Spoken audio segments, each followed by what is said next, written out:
माँ शबरी जी ने मातंग बाबा से ये प्रश्न किया। माँ शबरी अम्बा मातंग ऋषि जी से प्रश्न करती हैं कि आप कहते हो कि एक दिन राम आपकी कुटिया तक आएंगे, आपके दरवाजे तक आएंगे।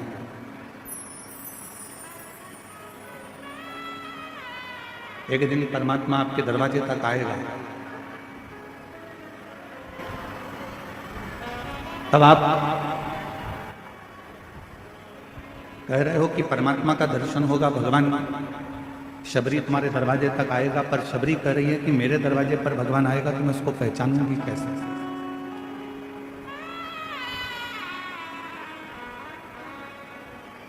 जब भगवान हमारे दरवाजे पर आएगा तो मैं उसको जानूंगी कैसे? हम उसको पहचान कैसे पाएंगे, हम उसको जान कैसे पाएंगे? तो गुरु मातंग ऋषि ने शब्द कहा, शबरी तुम परमात्मा को पहचानोगी कि नहीं पहचानोगी हम नहीं जानते। हम तो इतना जरूर जानते हैं कि तुम रोज यदि उस परमात्मा को याद करोगी और परमात्मा जब तुम्हारे नजदीक में आएंगे तो तुम परमात्मा को पहचानोगी कि नहीं पहचानोगी हम नहीं जानते, पर यह जरूर है कि परमात्मा तुमको जरूर पहचान जाएगा। भगवान तुमको जरूर पहचानेगा, परमात्मा तुमको जरूर जान जाएगा। हम क्या प्रयास करते हैं कि हम ईश्वर को जानें। हम क्या प्रयास करते हैं कि हम भगवान को जानें।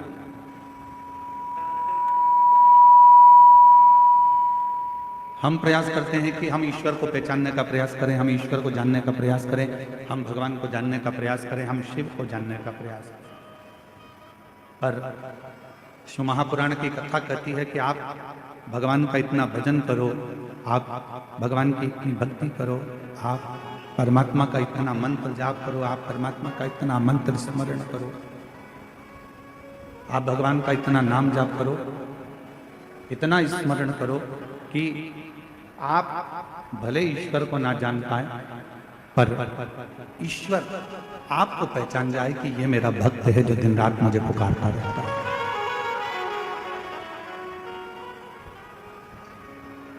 और मैंने तेरे ही भरोसे बाबा, तेरे ही भरोसे हवा बिच उड़ती जावागी बाबा, डोर तो छड़ी नाम कटी जावागी। बोले मैं तेरी पतंग शंभो, मैं तेरी पतंग हवा बिच उड़ती जावागी बाबा, डोर तो छड़ी नाम कटी जावागी। हम ईश्वर को जाने ना जाने, पर जब हमारी भगवान शिव के प्रति अविरल भक्ति उत्पन्न हो जाए, जब हमारे भजन का बल बढ़ जाए, तो वो ईश्वर हमको जरूर जाने।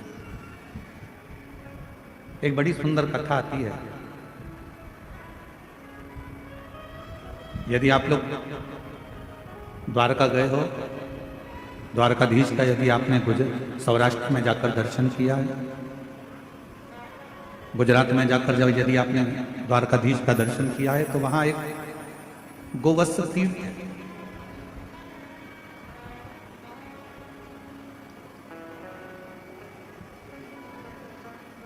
आप में से कई लोग द्वारका गए भी होंगे, ऐसा नहीं कि द्वारका नहीं गए।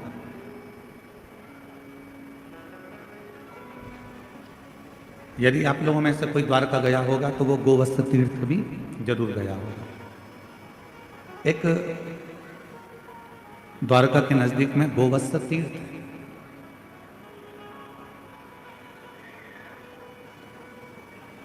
उस तीर्थ में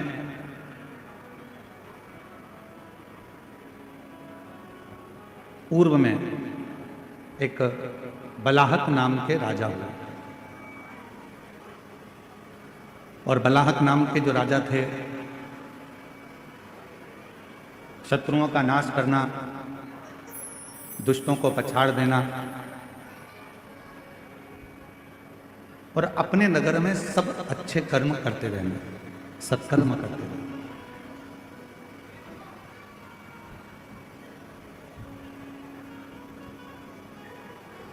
बलाहक नाम के जो राजा हुए हैं, वो बलाहक नाम के राजा पूरी नगरी में, पूरे नगर में भ्रमण करते हैं, घूमते हैं, और यदि किसी का कोई दुख है, कोई तकलीफ है, तो उसको समाप्त करते हैं।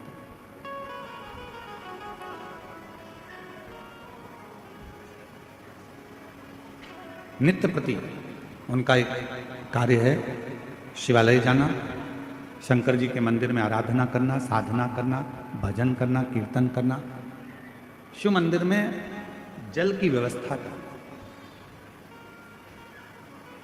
शिव महापुराण की उमा संहिता कहती है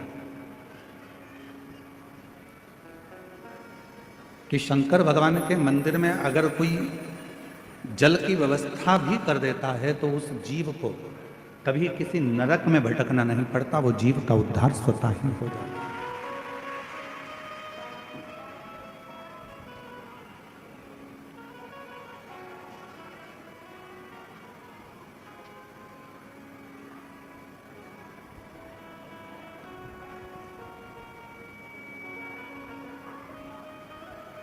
किसी गौशाला में, किसी देवालय में, किसी शिवालय में, किसी तीर्थ में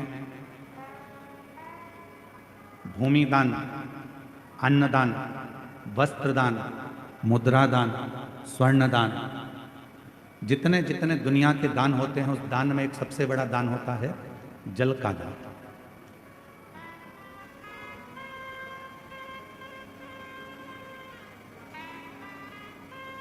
कल हम यहाँ से जा रहे थे, तब हम देख रहे थे कि इस कवर्धा के नज़दीक में जहाँ कथा हो रही है, घुंगरी खुर्द में, हमने देखा इतना अच्छा गांव है। गांव के घरों के बाहर लोगों ने अपने अपने घर में से पानी भर भर कर एक एक लोटा रख दिया, गिलास रख दिया और पानी की बाल्टी भर कर रख दी, जिससे कोई पथिक आए, यात्री आए, श्रोता आए तो पानी पीकर चले। मैं इस घुंगरी खुर्द गांव के कवर्धा कबीरधाम के इस पवित्र क्षेत्र को नमन करता हूं और यहाँ के लोगों को भी चरणों को प्रणाम करता हूं, जिन्होंने इतनी व्यवस्था बाहर से आने वाले भक्तों के लिए की। धन्य है।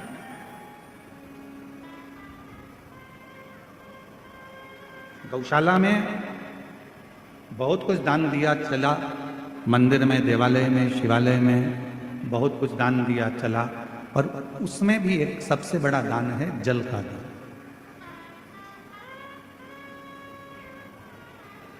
क्यों साहब, ये गौशाला है, इस गौशाला में जल की व्यवस्था है कि नहीं है, पानी की व्यवस्था है कि नहीं है, इसमें पानी है कि नहीं?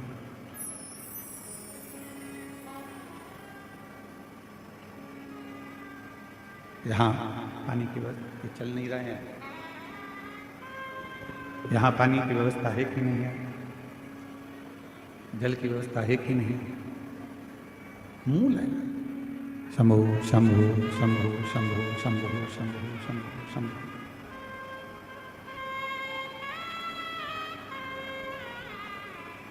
राजा बलाहक बड़े धर्मात्मा थे, पुण्यात्मा थे, और जब बलाहक राजा बड़े पुण्यात्मा है, धर्मात्मा है, सत्कर्मी है, भजनावली है, कीर्तनी है, पूरे नगर में भ्रमण कर कर देखते हैं कि कोई दुखी तो नहीं, किसी को कोई तकलीफ तो नहीं है। बाहर की आवाज अंदर आ रही है पर अंदर की आवाज अंदर नहीं आ रही है। कोई तकलीफ तो नहीं है, कोई कष्ट तो नहीं है। बलाहक राजा सब दूर भ्रमण कर रहे हैं, हर जगह पर जा रहे हैं, प्रत्येक जगह पर जाकर वो व्यवस्था को देखते, और उनका एक नियम बड़ा विचित्र है कि शिवालय में, देवालय में, तीर्थ में जल की व्यवस्था कर, पानी की व्यवस्था। इसीलिए हम इस घुंगरी खुर्द गांव के सभी श्रोताओं को और घुंगरी खुर्द गांव में रहने वाले सभी ग्रामीण वासियों को बहुत बहुत प्रणाम करते हैं कि आप लोगों ने जल की व्यवस्था करी, जो हमारी शिवपुराण कहती है। शिवपुराण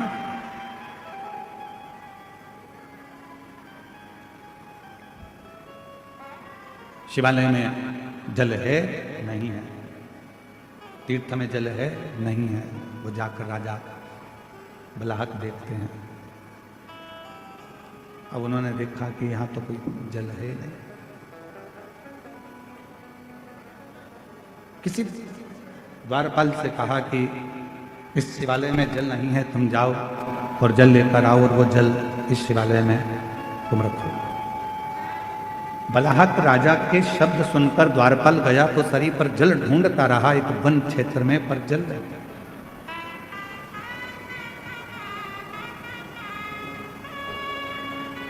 बहुत सुंदर कथा है, अगर आप लोग ध्यान देंगे तो मार्गशीर्ष मास की यह पवित्र कथा का लाभ आपके जीवन को सुख प्रदान करेगा।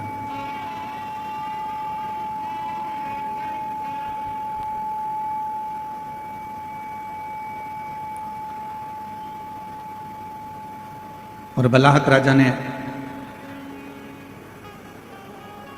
जिस सैनिक को भेजा वो सैनिक सब दूर भ्रमण कर कर आया, पर उसको जल नहीं मिला, जल प्राप्त नहीं।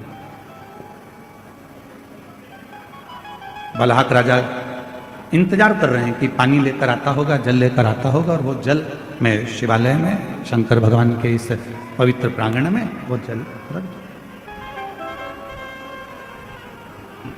सैनिक आया, बलाहक राजा ने पूछा क्यों, तुम्हें जल लेने के लिए भेजा था, तुम जल लेकर नहीं आए?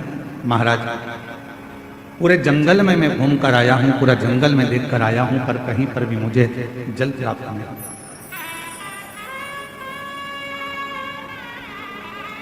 संपूर्ण जंगल को मैं घूम लिया हूं, संपूर्ण जंगल में मैं भ्रमण कर कर आया हूं, पर मुझे जल प्राप्त नहीं, मैं जल नहीं ला सकता। बलाहक राजा के मन में आया कि अब मैं जल लेकर आता।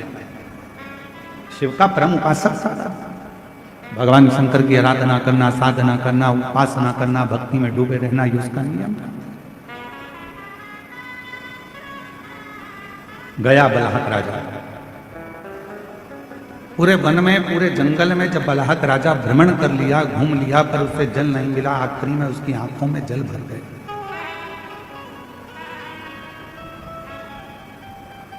अब किससे कहूं, किससे प्रार्थना करूं, किससे निवेदन करूं, किससे मैं अपने मन की बात कहूं? शिव को याद करा, बाबा भोलेनाथ, शंभुनाथ, त्रिकालदर्शी, कैलाशी, अविनाशी, कृपा कर। इस शिवालय में कहीं जल की व्यवस्था नहीं है, कहीं जल नहीं है।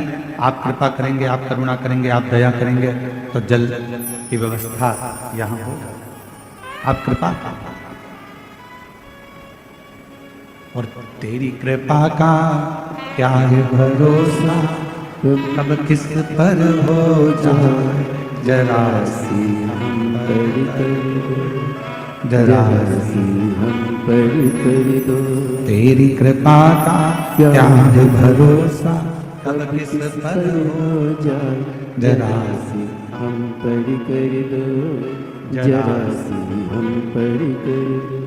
जिस पर भी हो गई तेरी कृपा करुणा, वो भव पार हुआ, भव पार हुआ। पापी हो जाए जितना उसका भी बाबा उद्धार हुआ, उद्धार हुआ। गिद्ध अजामिल गणिका जैसे तेरे मन को जरा सी हम पर कर दो, जरा सी हम पर कर दो। तेरी कृपा का क्या है भरोसा, कब किस पर हो जाए, जरा सी हम पर कर दो। अब शिव का उपासक था, भगवान शंकर का भजन करने वाला था, शिव की आराधना करने वाला था, साधना करने वाला था। मन में भाव उत्पन्न हो गया कि कहीं ना कहीं से देंगे तो मेरे शंकर भगवान, मेरे ओघरदान, मेरे त्रिकालदर्शी, मेरे कैलाशी, शिव के सिवा कोई दे नहीं सकता। अच्छी बुद्धि,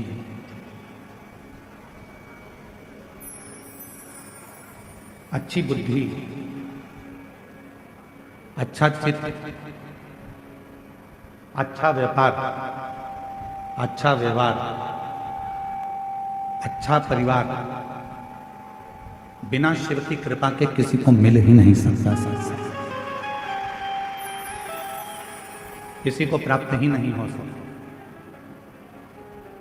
आपकी बुद्धि सही चल रही है, आपका विवेक सही है, आपके विचार सही हैं, आपका परिवार सही है, आपके व्यापार सही चल रहा है, व्यवहार सही चल रहा है, परिवार सही चल रहा है, तो समझ लेना कि मेरे देव अधिदेव महादेव की आप पर कृपा होना प्रारंभ हो गई, करुणा होना प्रारंभ। उसकी करुणा, उसकी कृपा, उसकी दया होना प्रारंभ हो।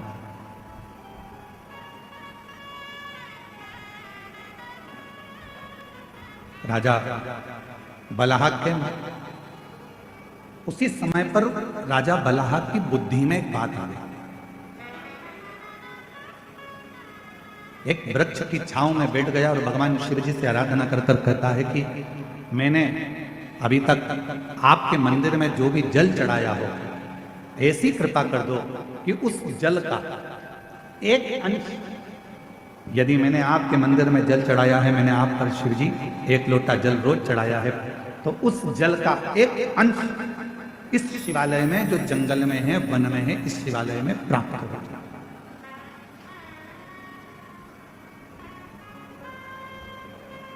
और आज कहने में पीछे नहीं हटेंगे, हम सबसे एक बात जरूर कहेंगे।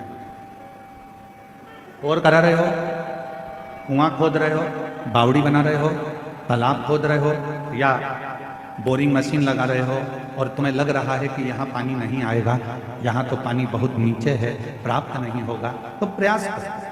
यदि आपने रोज भगवान शिव को 1 साल, 1.5 साल, 2 साल लगातार शंकर भगवान के मंदिर में जाकर, शिवालय में जाकर अगर 1 लोटा जल चढ़ाया है, तो आप भी बोर लगाते समय, कुआं खुदवाते समय, बावड़ी बनाते समय, जल निकालते समय भगवान से प्रार्थना कर कर कह सकते हो कि मैंने जो आपको 1 लोटा जल चढ़ाया है, हे शंकर भगवान कृपा करना, उसका एक अंश गंगा मैया से कहकर इस भूमि पर निकाल देना, जिससे ये जल प्राप्त,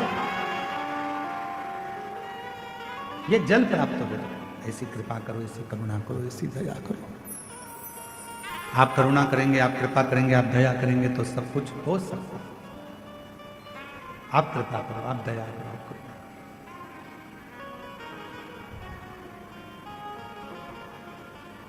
बलाहक राजा हाथ जोड़कर भगवान शिव जी से आराधना करने लगा। मैंने जो आपको जल चढ़ाया है उसका एक अंश, मात्र एक अंश, जो मैंने जल चढ़ाया है उसका मात्र एक अंश का फल आप मुझे दे दीजिए। और ये जो शिवालय है वन में, इस शिवालय में जल प्राप्त हो जाए, इसकी कृपा कर। और कहते हैं जब प्रेम अनंत हो जाता है तो रोम रोम संत हो जाता है। प्रेम की अनंतता में संत का भाव है।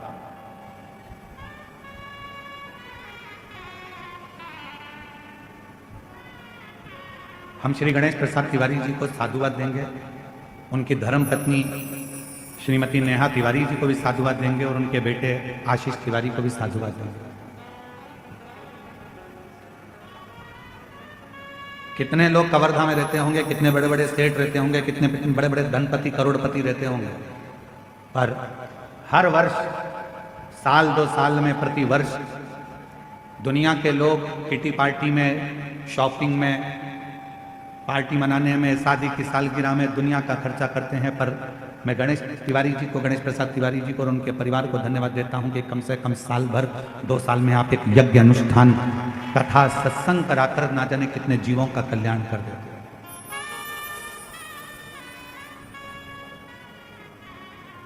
कई लोग ऐसे हैं, कवर्धा ही नहीं, कवर्धा के आसपास के क्षेत्र में भी कई लोग ऐसे होंगे जो अच्छे पद पर भी होंगे, कुर्सी पर भी होंगे, प्रतिष्ठा में भी होंगे, यश भी होगा, धन भी होगा, वैभव भी होगा, सत्ता भी होगी, सब कुछ होगा, पर अच्छा कर्म नहीं कर पाएंगे। क्यों? क्योंकि ललाट पर लिखा कर लेकर नहीं आए। जिसको भगवान ने ललाट पर लिखकर भेजा है वही सत्कर्म कर सकता है,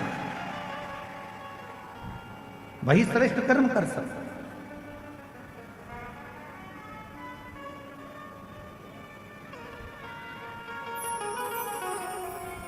और आज हमको तो घुंगरी खुर्द वालों से भी थोड़ी थोड़ी जलन हो रही है। क्यों? इतनी बड़ी दिव्य शिव महापुराण की कथा और इतना बड़ा सुरभि यज्ञ आपके छोटे से गांव में हो रहा है, तो सोचने वाला विषय है। सोचने तरसते हैं।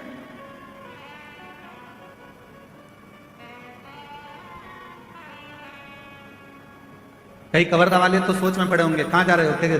कथा में जा रहे हैं घुंगरी खुर्द। अच्छा, हाँ, पर हमने तो सुना है कि पार्किंग बहुत दूर है। हमने तो सुना है कि पैदल बहुत चलना पड़ता है। अब उनको कौन समझाए कि मेरे शंकर भगवान की कथा कहती है जितने कदम चलकर तुम गाड़ी में बैठकर आए और डायरेक्ट कथा स्थल पर गाड़ी से उतरे तो उसका कोई फल नहीं है। तुम जितने कदम चलकर कथा स्थल तक पहुंचोगे उतने उतने अश्वमेध यज्ञ का फल तुम्हारे भाग्य में लिखाता चले जाएगा। उतने अश्वमेध यज्ञ का फल। अब लिखने वालों ने लिख दिया, कहने वालों ने कहा बहुत दूर कथा स्थल है, 2 किलोमीटर चलना पड़ेगा, आधा किलोमीटर चलना पड़ेगा, 1 किलोमीटर चलना पड़ेगा। अरे भैया, कुछ पाना है तो कुछ खोना पड़ता है। इसलिए निवेदन है, जब बाबा के चरणों में शिव महापुराण की कथा को श्रवण करने के लिए आप इस पवित्र गांव में जब आए तो ये सोच कर आना कि हम पैदल नहीं चल रहे हैं, हमारे पिता से मिलने के लिए, अपने बाप से मिलने के लिए, उससे अपने दिल की बात कहने के लिए, उससे दिल की बात। अब कोई कहे कि वहां पर टेंट लगा है, पूरा टेंट भरा पड़ा हुआ है, जगह नहीं है बैठने की, तो खुश हो, अरे प्रसन्न होइए। 4 दिन के अंदर अगर किसी के घर में शादी पक्की हो जाए तो 50 लोगों की शादी करने के लिए पसीने छूट जाते हैं। और 4 दिन में ये कथा पक्की हुई और 4 दिन के अंदर ये कथा का रिश्ता हुआ। हम तो श्री गणेश प्रसाद तिवारी जी आपको धन्यवाद देते हैं। 4 दिन में इतनी व्यवस्था करने के लिए अच्छे अच्छे के पसीने छूट जाते हैं महाराज। कि पंडाल लगाना है, स्टेज बनाना है, व्यवस्था करना है, महाराज आएंगे, जनता आएगी।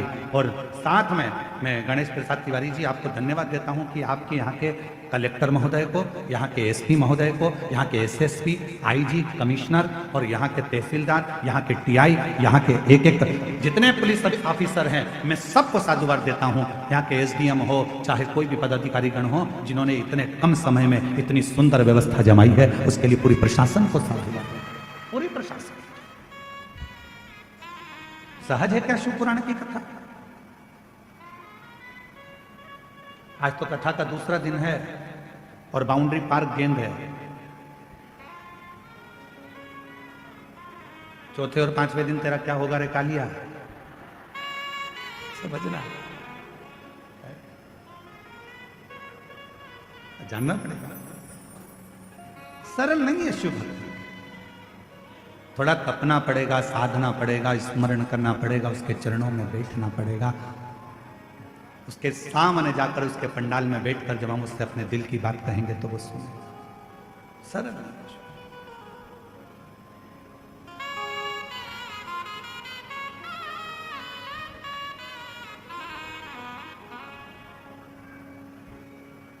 बलहक राजा के मन में थोड़ा सा भाव उत्पन्न हुआ। यदि मैंने जिंदगी में अगर आपको जल चढ़ाया है, लोटा भरकर जल चढ़ाया है, तो उसका एक अंश, केवल एक अंश मेरे भाग्य का मिले।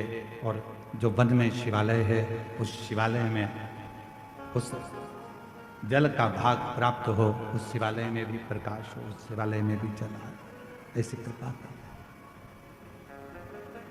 करता है।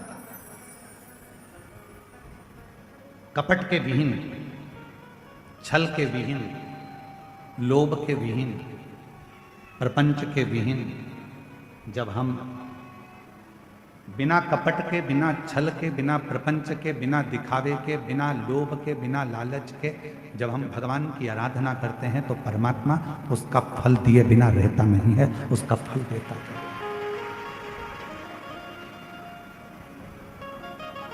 जैसे प्यार और उधार दो चीजें हैं। जम के बोलो, क्या क्या?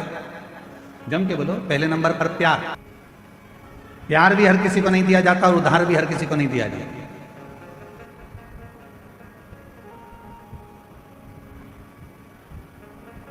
कोई बनठन के तुम्हारे सामने आ गया, अपना नाम चेंज कर कर आ गया, था कुछ नाम, रख लिया दूसरा नाम, देख लिया उसने कि यह बड़ी धर्मात्मा है, बस इसी के धर्म को तोड़ना है, और अपना रूप बदल लिया उसने। थोड़े समय के लिए माथे पर उसने तिलक भी लगा लिया, थोड़े समय के लिए उसने हाथ में माला भी पहन ली, और थोड़े समय के लिए उसने तुमको 25-50 रुपए का पेट्रोल डलवा कर तुम्हें घुमा भी लाया, 20 रुपए की चाउमीन भी खिला दी, और तुमने उसको प्यार दे दिया।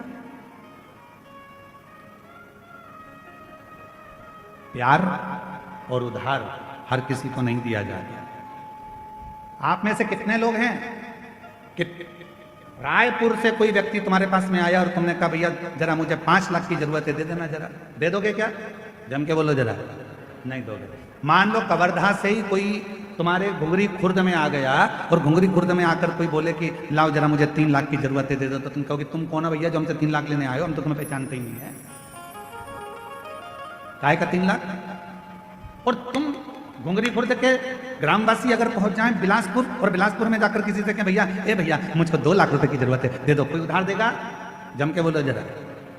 उधार किसको दिया जाता है? जिसको तुम अच्छे से पहचान जाते हो, जिसको तुम अच्छे से जान जाते हो, जिसको तुमने कई सालों से उसको जान रहे हो, तो तुम उसको उधार दे सकते हो। क्यों? क्योंकि तुम जानते हो कि मेरा उधार का दिया हुआ वापिस प्राप्त हो जाएगा। पर आज का जमाना ये वर्णन कर रहा है, 15 दिन तुम किसी को देख लेते हो, उससे तुम्हारा प्यार हो जाता है, और मालूम पड़े एक दिन तुम्हारे साथ वो शादी कर भी लेता है, और मालूम पड़े 15 दिन के बाद तुम उसके साथ कहीं घूमने गए तो जैसे हरिद्वार में होटल में अटैची में टुकड़े मिलते हैं, फिर उस तरह के टुकड़े प्राप्त हो जाते हैं।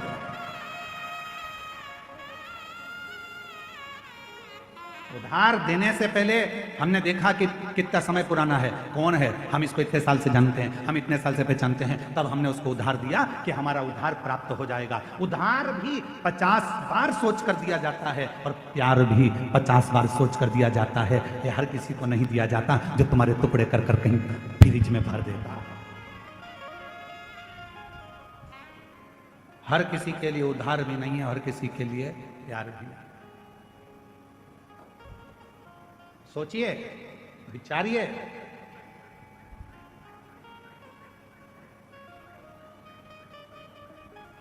और थोड़े दिन के बाद मालूम पड़ा कि ये तो जिससे मैंने स्नेह करा, जिससे मैंने प्रेम करा, ये तो हमारा धर्म का ही नहीं है, सनातनी ही नहीं है। दिल टूट गया, हृदय।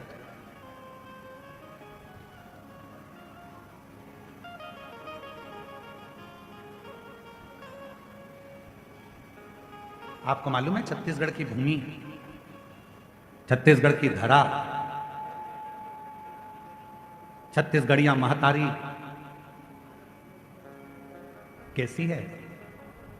आपको मालूम है?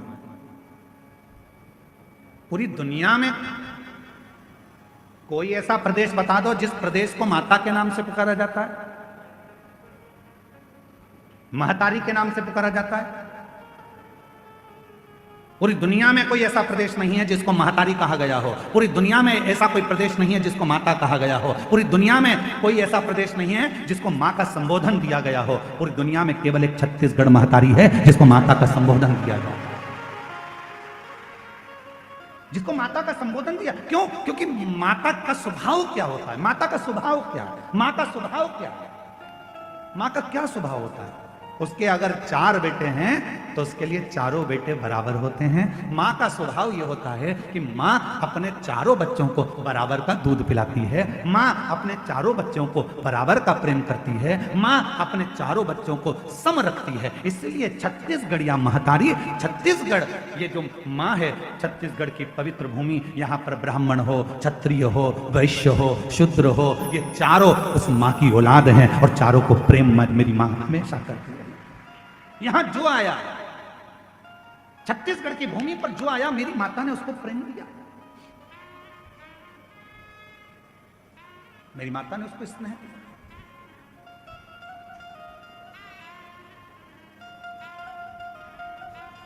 छत्तीसगढ़ की धरा पर जो आता है, मां उसको स्नेह देती है।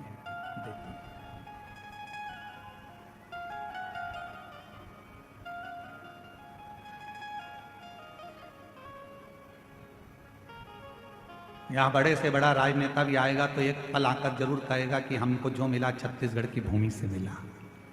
यहाँ बड़े से बड़ा अगर अधिकारी भी आएगा तो कहेगा ये छत्तीसगढ़ की भूमि ने मुझको दिया, क्योंकि ये प्रेम देते हैं, स्नेह देते हैं, समर्पण देते हैं।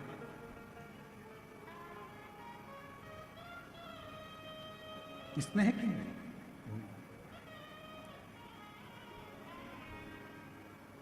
शिव कथा कह रही है, शंकर भगवान की कथा कह रही है, आपको ईश्वर को नहीं ढूंढना है, ईश्वर आपको ढूंढता है। कल कथा में कहा था एक लोटा जल चढ़ाने वाले को परमात्मा ढूंढ लेगा, ढूंढ। शिव की आराधना करने वाले को परमात्मा ढूंढ लेगा। एक पत्र है, अच्छा है।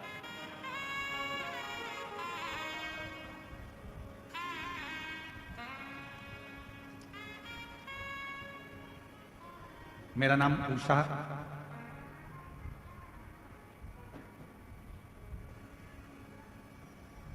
कश्यप है। मेरे पति मोहन सिंह जी कश्यप राजमहल चौक वार्ड नंबर 10 कवर्धा के रहने वाले हैं। कहीं बैठे हों तो हाथ हिला सकते हैं, अगर कहीं बैठे हों तो अपना हाथ हिला सकते हैं और एक बेलपत्र लेने के लिए आ सकते हैं। मेरा नाम उषा कश्यप है। मेरे पति का नाम मोहन सिंह कश्यप है। कहीं बैठे हों तो आ सकते हैं एक बेलपत्र लेने के लिए। राजमहल चौक वार्ड नंबर 10 कवर्धा की रहने वाली है। पत्र एलईडी पर चल रहा होगा, आप लोग साथ में हमारे पढ़ सकते हैं।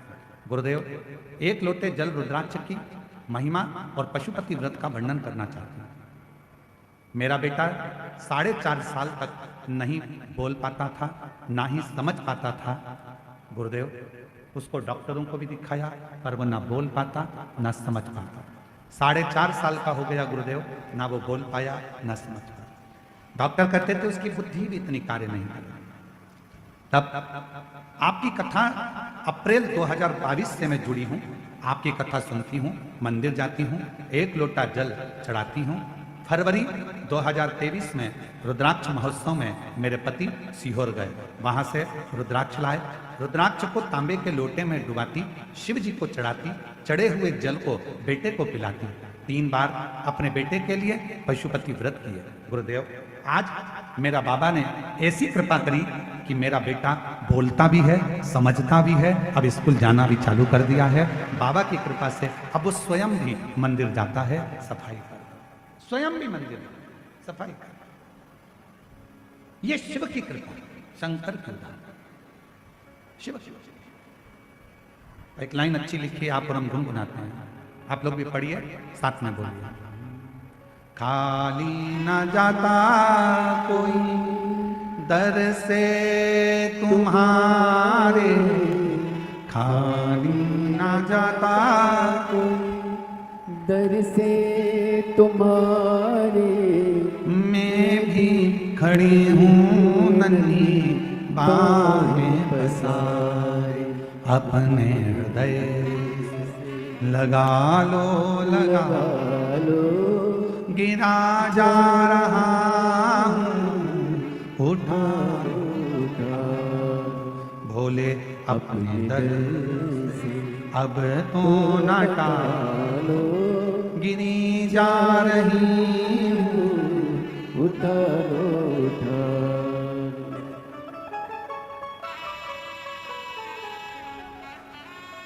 शिव कृपा किसको कहते हैं? भगवान शंकर की शरणागति किसको कहते हैं?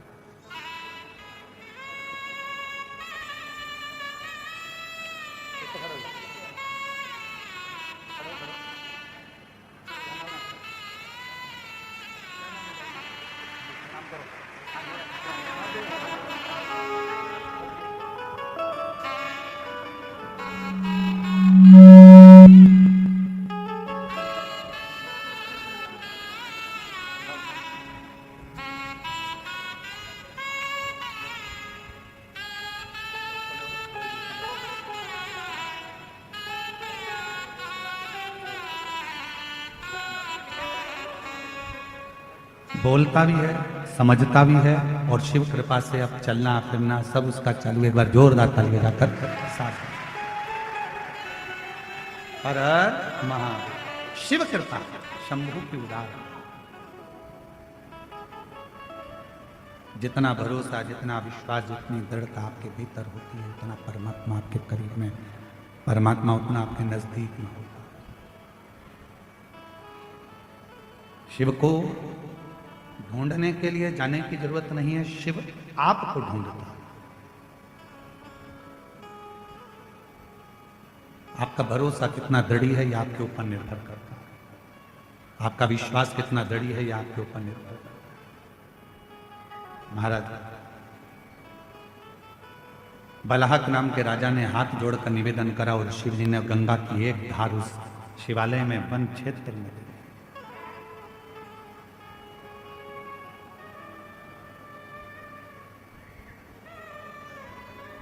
राजा बलहक ने अपने जीवन में शिव तत्व को कभी नहीं छोड़ा। दुख आया, तकलीफ आई, कष्ट आया, तो भी शिव तत्व नहीं छोड़ा।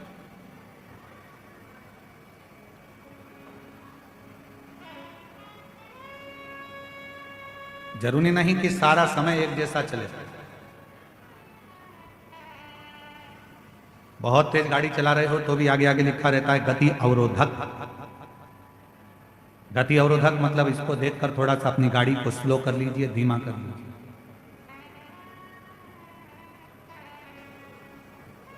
थोड़ा अपनी गाड़ी को कम करो, स्पीड थोड़ी डाउन करो, स्लो करो। गति अवरोधक। शिव महापुराण की कथा कहती है कहीं शिवालय, कहीं देवालय, तीर्थ, मंदिर, ये सारे गति अवरोधक का काम करते हैं। जब हम कहीं किसी ना किसी रूप में दौड़ रहे होते हैं तब ये शिवालय, ये देवालय, ये तीर्थ हमको थामते, रोकते। बहुत भटक लिया, भटकना क्यों? अब आया समय, राजा बलाहक ने कोई साधु, कोई सन्यासी, कोई तपस्वी, कोई साधक, कोई ब्राह्मण, कोई तपस्वी आवे, कोई शिव का भक्त आवे तो बलाहक उनको बड़े प्रेम से जलपान करा, बड़े। और फिर निवेदन करूं इस व्यासपीठ के माध्यम से कि उधार भी सोच कर दो और प्यार भी सोच कर दो। 50 बार विचार करिए, 50 बार, हजारों हजार बार विचार करिए, तब जाकर किसी को उधार दीजिए। और हजारों बार विचार कर लो कि यह व्यक्ति तुम्हारे लायक है कि नहीं। कई लोग हमसे कहते हैं गुरुजी बेटे का ब्याह करना है, कोई कहता है गुरुजी बेटी का ब्याह करना है, हमारी बेटी की अब उम्र हो गई है, शादी करना है, बेटी का ब्याह करना है, गुरुजी पक्का नहीं हो रहा, गुरुजी पक्का नहीं हो रहा है। हम उनसे कहते हैं इतनी जल्दी मत करो। ब्याह करना सरल है, शादी करना सरल है, दहेज देना सरल है, दूल्हा ढूंढना सरल है, पर एक बात याद रखना, बेटी का विवाह करने के लिए कोई कमी नहीं है। आप अच्छे से कर सकते हो, बेटी ब्याह सकते हो, पर दुनिया का सबसे कठिन काम अगर कुछ है तो अपनी बेटी के लिए वो वर ढूंढना जो तुम्हारी बेटी का आदर करे, सम्मान करे, सत्कार करे और उसको साथ लेकर चले। ऐसा वर ढूंढना कठिन है। मकान देख लोगे, जमीन देख लोगे, जायदाद देख लोगे, पेट्रोल पंप देख लोगे, गाड़ी बंगला देख लोगे कि लड़की के लिए सब कुछ दिख रहा है, पर लड़की के लिए, जिससे तुम शादी करने वाले हो, जिस लड़के से तुम ब्याहने वाले हो, उसको देखना जरूरी है कि ये कैसा है। गाड़ी और बंगला, जमीन और जायदाद तो बेटी के अगर भाग्य में होगा तो मिल जाएगा, भाग्य में नहीं होगा तो वो सारा समाप्त भी हो जाएगा। लड़का ठीक है कि नहीं, व्यवहार ठीक है कि नहीं, उसका स्वरूप, अर्थात वो कहीं गलत संगत में तो नहीं पड़ा, व्यसन में तो नहीं पड़ा, मदिरापान में तो नहीं पड़ा, मांसाहार में तो नहीं पड़ा। मालूम पड़े दिन रात को 12, 1, 2 बजे तक आ रहा है और मालूम पड़े बेटी आंखों से आंसू बहा रही हो, तो वो गाड़ी, वो बंगला, वो पेट्रोल पंप, वो जायदाद, वो जमीन किस काम की, किस काम की?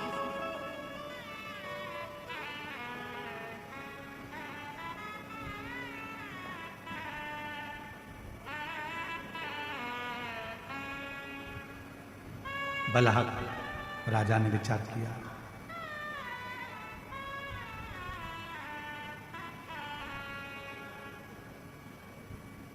सबको जलदान करना, सबको भगवत नाम का दान करना, शिव नाम का दान करना राजा बलहक ने प्रारंभ। राजा बलाहक ने 2 दान सबसे ज्यादा करे। आप लोगों से निवेदन है, आप इस 2 दान को अवश्य श्रवण करें। पहले नंबर पर है जल का दान। कोई भी आया पानी पिए बगैर घर से नहीं गया, जल पिए। और दूसरे नंबर पर है राजा बलाहक ने जो दान दिया है वो नाम का दान दिया। नाम। संत बलाहक राजा के यहां पर आ जाते थे, भोजन करने बैठते थे, तो राजा बलाहक पहले संतों के सामने भी बैठकर भगवान शंकर के 108 नामों का उच्चारण करवाते थे, तब संत को भोजन प्रसाद पवाते थे। ब्राह्मण आ जाते थे, राजा बलाहक उन ब्राह्मणों को भोजन करने बिठाते थे, तो पहले 108 बार भगवान शंकर के मंत्र जाप को, शिव नाम को उच्चारण करवाते थे, तब जाकर भोजन कराते थे। नाम का दान। ऐसा नाम का दान तो आप भी कर सकते हो। पति को भोजन दो तो सबसे पहले उसके थाली पर उसके समय कह दो श्री शिवाय नमस्तुभ्यम। बेटों को भोजन दो तो कहो श्री शिवाय नमस्तुभ्यम। बेटी को भोजन दो तो श्री शिवाय नमस्तुभ्यम। स्मरण अपने हम गणेश प्रसाद जी, आपकी धर्मपत्नी श्रीमती नेहा तिवारी जी को भी साधुवाद देंगे। हमारे ब्राह्मण देवता बता रहे थे कि गुरुजी जब नीचे माता जी भोजन बनाती हैं, तिवारी जी की धर्मपत्नी जब भोजन बनाती हैं, तो पूरे समय भोजन बनाते समय अन्नपूर्णा स्तोत्र का पाठ करती रहती हैं और भोजन बनाती रहती हैं। अन्नपूर्णा स्तोत्र का पाठ करती रहती है और भोजन हम कहे, इसलिए बाबा ने कृपा कर रखी है, माता जी के हाथ में अन्नपूर्णा स्वयं आकर विराजमान हो जाती है, इसलिए भोजन में भी स्वाद बढ़ जाता है। अन्नपूर्णा स्तोत्र का पाठ करती रहती हैं। हमारे महाराज जी बता रहे थे, विकास महाराज जी का, हम नीचे जाते हैं तो वो माता जी भोजन बनाते बनाते अन्नपूर्णा स्तोत्र का पाठ करती रहती हैं और बड़े प्रेम से भोजन बनाती रहती हैं। गुरुजी भोजन बनता रहता है और उनका भजन चलता रहता है। हमने फिर पूछा कि अपन जिनके यहाँ ठहरे हैं उनके यहाँ संध्या वंदन होता है कि नहीं होता, तो हमारे महाराज जी कहे, गुरुजी जैसे आप सुबह सुबह अपने कमरे में संध्या करते हो, वैसे कि वैसी तिवारी जी, उनका बेटा आशीष तिवारी जी, ये सब अपने अपने नीचे हॉल में बैठकर संध्या करते रहते हैं। यही साधन, यही आराम, यही साधन।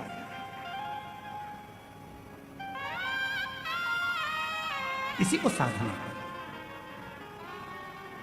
और हम सबसे जितने छत्तीसगढ़वासी इस कथा को श्रवण कर रहे हैं, जितना देश विदेश का भक्त इस महापुराण की कथा को सुन रहा है, जितने पूरे भारत की भूमि के नहीं विदेश के भी श्रोता इस पवित्र कथा को आस्था चैनल के माध्यम से श्रवण कर रहे हैं, जितने फेसबुक यूट्यूब पर कथा को श्रवण कर रहे हैं, जितने गांव गांव से आए हुए ये लाखों शिव भक्त जो जहां तहां, कोई ट्रैक्टर पर चढ़कर, कोई ट्राली में बैठकर, कोई रोड पर बैठकर, कोई दुकानों में बैठकर, कोई टीन की छांव में, कोई पेड़ की छांव में, कोई बल्ले पर, कोई मकान की छतों पर बैठकर जो कथा को श्रवण कर रहे हैं, उन सबसे कहेंगे एक नियम अपन भी बनाओ। अपन कुछ नहीं दान दे सकते तो भगवान के नाम का दान देना चालू करो। कोई भी मिल जाए श्री शिवाय नमस्तुभ्यम, हर हर महादेव। भोजन दे रहे हो श्री शिवाय नमस्तुभ्यम, बेटी भोजन कर रही है श्री शिवाय नमस्तुभ्यम। किसी को भी अगर हम केवल नाम का भी दान देते हैं तो वो नाम का दान भी हमारे जीवन को सुख प्रदान कर जाता है, आनंद प्रदान कर। एक पत्र अच्छा है, देखिए।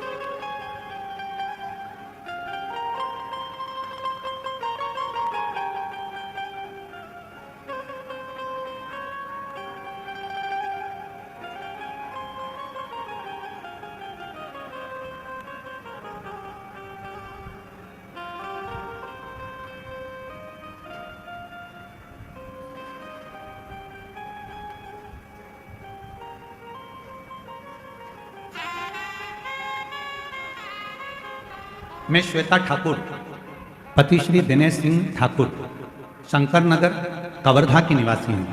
कहीं बैठी हों तो हाथ हिला सकती हैं, अगर कहीं बैठे हों तो हाथ हिला सकते हैं।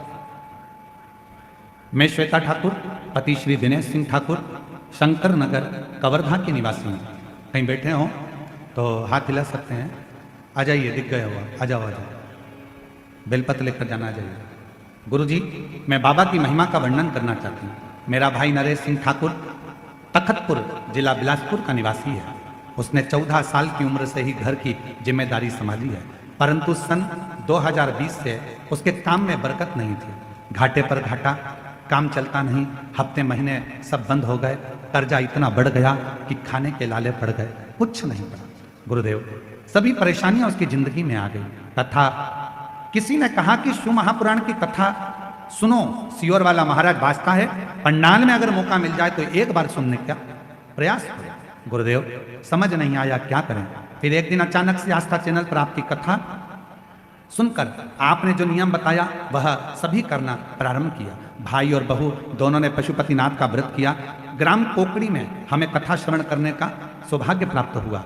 खुद बाबा की भक्ति में मेरा भाई ऐसा खो गया, शिव जी की कृपा हुई।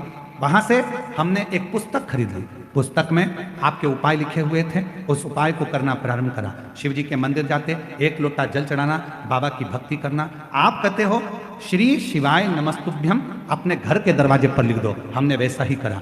जहां भी मौका मिलता मेरा भाई मंदिरों में जाकर श्री शिवाय नमस्तुभ्यम लिख देता। गुरुदेव कर्जा इतना था, लोग उसका पीछा पकड़ते थे। मंदिर जाता श्री शिवाय नमस्तुभ्यम लिख देता, रोडों के किनारे पर दीवालों पर श्री शिवाय नमस्तुभ्यम लिख देता। गुरुदेव दुनिया के लोग हंसते कि ये पागल जैसा हो गया, कर्जा इतना, धन नहीं कुछ भी।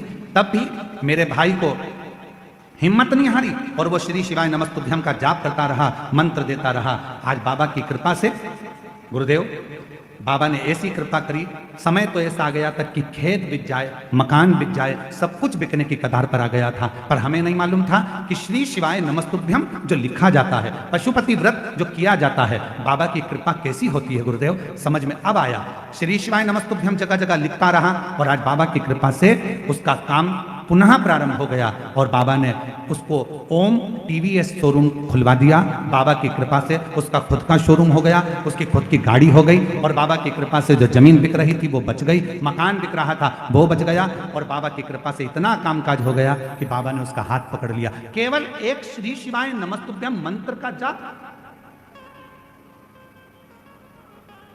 केवल एक मंत्र का जाप, श्री शिवाय नमस्तुभ्यम मंत्र की मूलता। एक लाइन अच्छी लिखी है, आप भी गुनगुनाइए। मेरे बाबा दया करना, मैं तेरे भरोसे हूँ। मेरे बाबा दया करना, मैं तेरे भरोसे हूँ। ना घर के भरोसे हूँ, न परिवार के भरोसे हूँ, ना घर के भरोसे हूँ, ना परिवार के भरोसे हूँ। मेरे बाबा दया करना, तेरे भरोसे हूँ। मेरे बाबा दया करना, मैं तेरे भरोसे। उस पर आश्रित हो जाते हैं। जब हम पूर्ण तरह से उस पर आश्रित हो जाते हैं, जब हम पूर्ण तरह से उसके हो जाते हैं, जब हम पूरा समर्पण उसके प्रति देते हैं, उसके प्रति कर देते हैं, जब हम पूर्ण तरह से उसके आश्रित हो गए, पूर्ण समर्पण हमने कर दिया, तो वो हमारा हाथ थाम लेता है। वो हमारा हाथ थाम लेता है।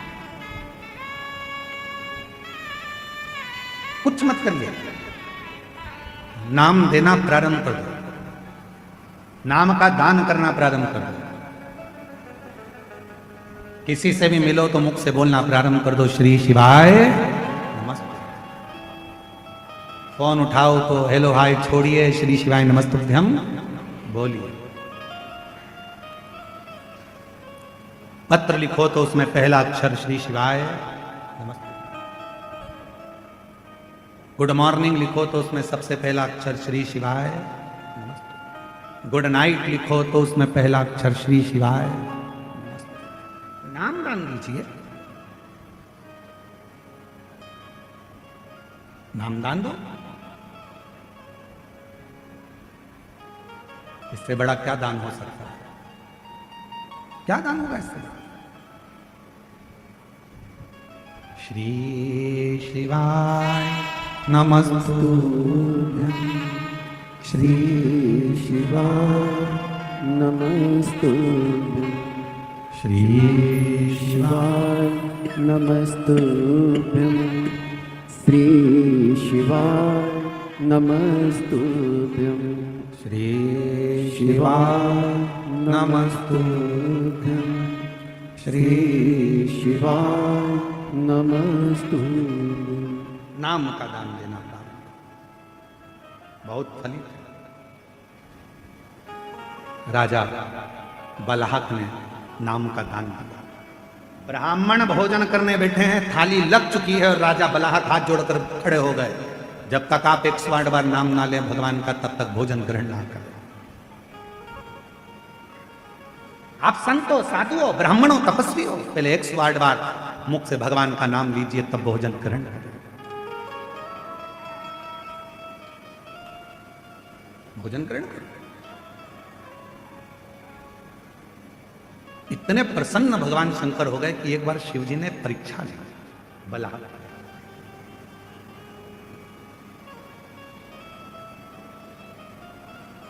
पापा प्रसन्न होते हैं तो जेब में से 10 का नोट निकल कर दे देते हैं। मम्मी प्रसन्न होती है तो बच्चे को लाड़ लड़ाने लगती है, गाल चिमटा खोड़ देती है, उसको बाजू में ले लेती है।